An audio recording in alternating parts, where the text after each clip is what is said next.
Hey, what's up, guys? It's Shocktober, Rocktober, Halloween season. So I'm gonna cover the horror stuff even more than I do the rest of the year.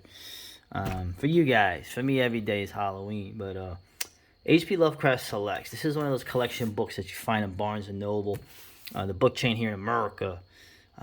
It's not a collection of Lovecraft stories. It is a collection of the stories that he recommends in supernatural horror and literature. Now, I can't find the one I reviewed. I can't find it right this instant for some reason.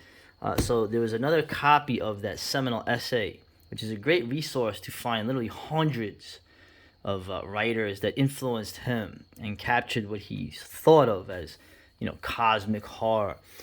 This edition here, this is a British actual edition of Eldritch Tales. This is actually like the miscellany, right, of the macabre. This is Lovecraft's lesser known stories, a lot of his early stuff, which I actually like a lot, and a lot of his poetry. And of course, the supernatural horror and literature is in the back here. I might actually go over this book a little bit too. There's actually also in the back a cool Lovecraft in Britain, how Lovecraft stories came to Great Britain. But what I'm going to do with this little series, I'm not going to do too long. I'm basically going to go, I would say, recommend and give a little slice of these stories of the writers that he recommends in here. And so I'll go over this real quick. Who is this? Matthew Phipps Shiel, MP Shiel. Right? He talks about the story I'm going to cover here, The House of Sounds, floridly written in the yellow 90s, right, the decadent period, and recast with more artistic restraint in the early 20th century. Right?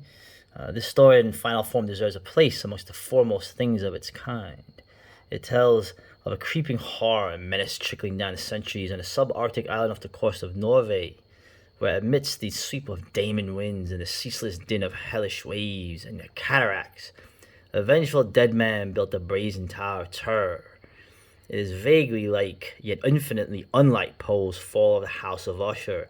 Okay, that's exactly what the House of Sounds is, the template for that story by MP Shiel. Right? House of Sounds, when you look at it first, it does come off very much like the original decadent Poe's House of Usher, but it takes this in another direction. This is an amazing story, the way it's written. Now, he says it was originally written in a yellow 90s style, decadent style, which I like. And when November comes around, I'm probably going to cover a lot of decadent stuff, which you would say, well, why would you do that? I thought you're supposed to be Mr. Traditional. Well, the two actually, you need to get through one to get to the other. Okay, more on that later. But this story, MP Shield, The House of Sounds, right?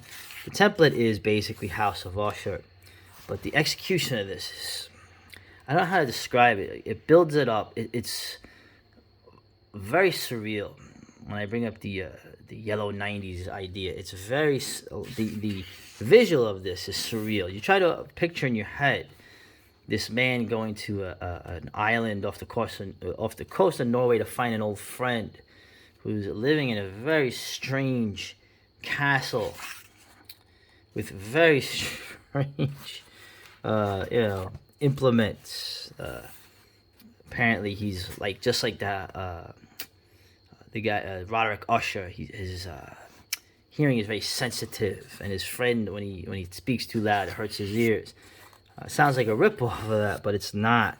It's really bizarre. The ending is one of those crazy endings where you gotta figure that MP Shield might have been, I don't know, smoking opium or something. I wouldn't go that far.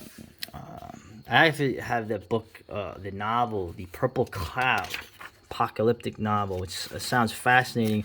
I've yet to read it. I gotta finish Melmoth the Wanderer. But anyway, getting on to this story. Essentially, this man finds out that the whole castle, the whole building, is like a big contraption. It's like almost like a clock, or like an instrument that was developed centuries ago, counting out the last descendants of this once large family, which they refer to as race. Right. So now, let's see. I wanted to read a part of it here. The visuals of it. Like I said, you talk about the surrealness. I had this here. What happened to it? This is live, folks. Here we go. Right. The guy, his friend's name is Harfager. Right. Presently, we entered a very long chamber in which on chairs, besides a bed, lay a coffin, flanked by a file of candles. The coffin was very deep and had this singularity that the footpiece was absent, so the soles of the corpse could be seen as we approached. I saw, too, 3 upright rods secured to a side of the coffin. Each rod fitted at its top with a little silver bell of the sort called Maurice, pendant from a flexible spring. At the head of the bed, Afe, with an air of irascibility, was stamping to and fro with a narrow area. He's like the creepy hooded dude, you know. Harfager deposited the taper upon a stone table and stood poring with a crazy intentness over the body. I, too, stood and looked at a depth so grim and rigorous as I think I never saw.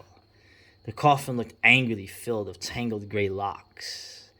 The lady being of great age, bony and hook-nosed, and her face shook with a solemn constancy to the quivering of the building. There's constantly, this place there is constantly making noise all the time. Okay.